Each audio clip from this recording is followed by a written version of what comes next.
victims, and welcome to Survivor's Guilt, now part of the Mutant Fam Horror Consortium, a community of like-minded individuals working together to create content and build relationships by and for fans of the genre. Go check out some of the awesome creators featured on the site. There are tons of podcasts, Etsy shops, merch shops, and channels for you to check out. And stay tuned to the end of the video for a commercial for another channel that you might like.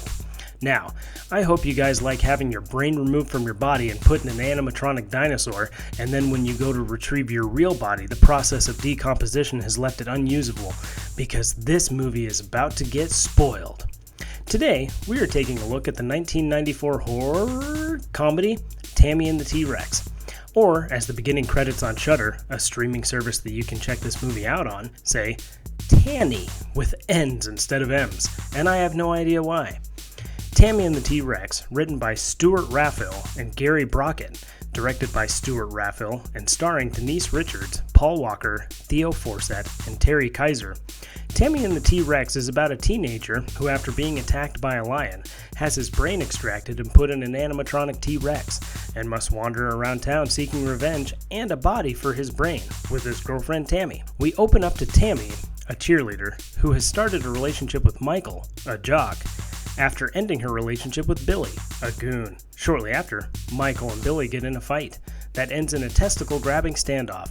We've all been there before. We are introduced to Dr. Wachenstein and his assistant/lover, Helga, as well as his scientist buddy, Bobby, and his muscle-bound goon, Carl, as well as the titular T-Rex animatronic.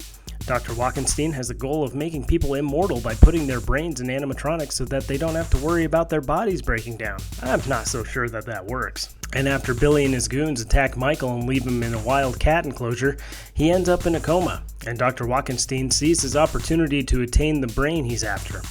After surgically removing Michael's brain in one of the most ridiculous scenes ever put to film, Michael wakes up to his new animatronic dinosaur body and he's a little upset.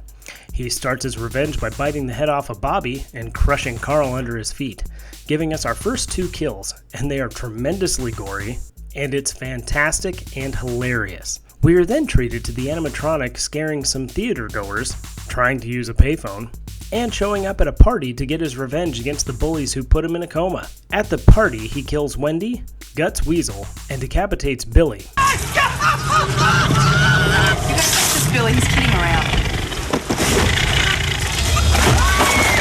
And also crushes 2 punks under a car. Again, tremendously gory and utterly fantastic. The next day, he is able to kidnap Tammy and through charades is able to show her who he really is. And in one of the funniest scenes, Tammy and Byron attempt to take Michael's body at the funeral only to find out that his body is too decomposed, and it's hysterical. So then they go to the morgue to find him a body, which adds 6 dead to the list. But Michael is not having any of them. We then get a police chase through town with Michael in the back of a truck, followed by Tammy riding the animatronic T-Rex into the sunset. The next day, the cops follow Byron to the barn that Tammy and Michael are hiding in, and a standoff ensues, until Dr. Wachenstein shows up and Michael kills him only to be shot at by the police.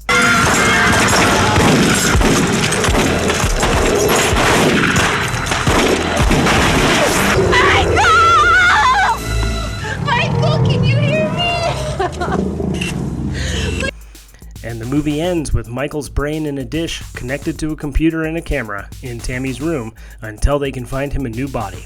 So now, to find out, what are your chances of suffering survivor's guilt? This is where we take a look at the main characters and the death that surrounds them to determine what your chances are of surviving this movie. Starting our dead list with Bobby and Carl, followed by the 5 punks at the party, we have 7. And then we throw on the 6 bodies at the morgue, and the cherry on top, Dr. Wachenstein, and that gives us 14 bodies. Now let's take a look at the survivors.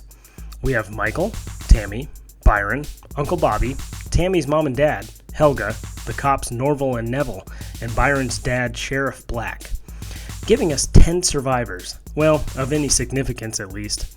So out of 24 characters, only 10 survive, which means that you have a 41.7% chance of suffering survivor's guilt if you were in this movie. If you died in this movie, tell me how in the comments below. And if you've seen this movie, what did you think of it? Also let me know in the comments below. And don't forget to subscribe and hit the like button. I'm changing things up a little bit and calling y'all survivors from now on. It makes more sense if you guys keep coming back. And I'll reserve the term victims for those people who unsub. It just makes way more sense that way. Also, stay tuned for my Wrong Turn video, which will be coming out in a week or so. We'll announce the winner of the It Chapter 2 digital copy. But anyway, guys, thank you for watching my videos and all the support that I've been getting from the Mutant fam. You guys are awesome. Go check out Aimless Deathscussion and check out Beyond the Veil Investigations. Subscribe to them if you like what they're doing, and check out mutantfam.com. Alright guys, as always, thanks. We're going to go over this one time and one time only.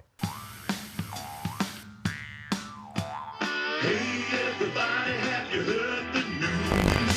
Joe Bob is back in town. Joe Bob is back in town. Joe Bob is back in town.